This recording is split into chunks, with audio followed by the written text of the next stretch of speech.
Dissolution chapter के realisation account के कुछ मेजर प्रिंसिपल्स और मेन रियलाइजेशन अकाउंट बनाना 2 मिनट के अंदर सिखा दूंगा। सबसे पहले समझते हैं रियलाइजेशन अकाउंट बनता क्यों है। देखो, जब भी हमने रियलाइजेशन अकाउंट बनाना है उस समय हम अपनी फर्म को डिसॉल्व कर रहे हैं, मतलब खत्म कर रहे हैं। तो हमें ये देखना है कि फर्म को खत्म करते वक्त फाइनल प्रॉफिट्स या लॉसेस कितने आते हैं। अब आपको ये याद रखना है, एसेट्स की नेचर नॉर्मली होती है डेबिट मतलब, और लायबिलिटी की नेचर होती है क्रेडिट। हमारे 2 स्टेप्स में काम चलेगा। स्टेप नंबर 1 होगा कि हम अपने सारे एसेट्स और लायबिलिटीज़ को ट्रांसफ़र कर देंगे रियलाइज़ेशन, मतलब हम अपनी फर्म से उसे ख़त्म करके सिर्फ रियलाइज़ेशन में शिफ्ट कर रहे हैं। तो जब मैं एसेट्स को फर्म से ख़त्म कर दूँगा, तो एसेट्स ख़त्म होने पर क्रेडिट हो जाएँगे।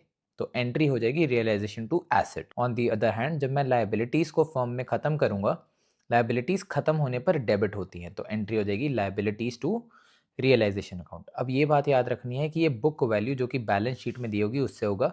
इसका साइड बाय साइड ट्रीटमेंट देख लेंगे रियलाइजेशन अकाउंट में। यहाँ पर हम देखेंगे रियलाइजेशन हमारा डेबिट हो रहा है एसेट्स की वजह से, तो यहाँ पे हम टू एसेट, जब एसेट्स ट्रांसफर किए, और यहाँ पे देखेंगे रियलाइजेशन अकाउंट क्रेडिट हो रहा है, तो क्रेडिट साइड में बाय लायबिलिटीज। अब सेकेंड काम होता है उन एसेट्स को बेचना या फिर उन लायबिलिटीज को पे ऑफ करना।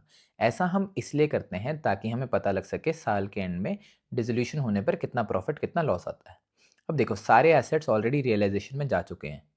वैसे मैं जब एसेट बेचता हूँ तो मेरी फर्म में कैश या बैंक आता है जो कि एक एसेट है।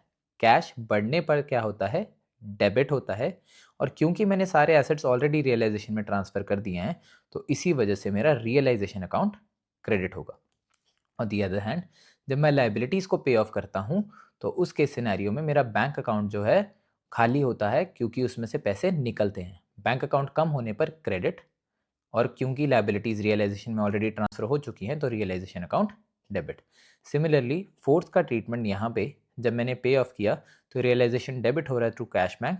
और यहाँ पे अगर हम देखें, जब मेरे को एसेट से पैसा कमाया, मैंने जितना पैसा कमाया जो कि रियलाइज वैल्यू होगी उसकी, वो यहाँ पर। अब अगर आप इसको ध्यान से देखें, अगर मैंने एसेट्स बेचकर ज़्यादा पैसा कमाया है एज़ कम्पेयर टू लाइबिलिटीज़, तो मेरा हुआ प्रॉफिट। तो बैलेंसिंग फिगर मतलब मेरी क्रेडिट साइड ज़्यादा, तो बैलेंसिंग फिगर आएगी इधर। And on the other hand, अगर यहाँ पे मेरी लाइबिलिटीज़ ज़्यादा पे ऑफ करने वाली हैं और एसेट्स कम हैं, तो मेरा हुआ लॉस जो कि शो होगा यहाँ पर। नेक्स्ट वीडियो आपको कौन से टॉपिक पे चाहिए, कमेंट करो। And for more such tips follow fearless flyers.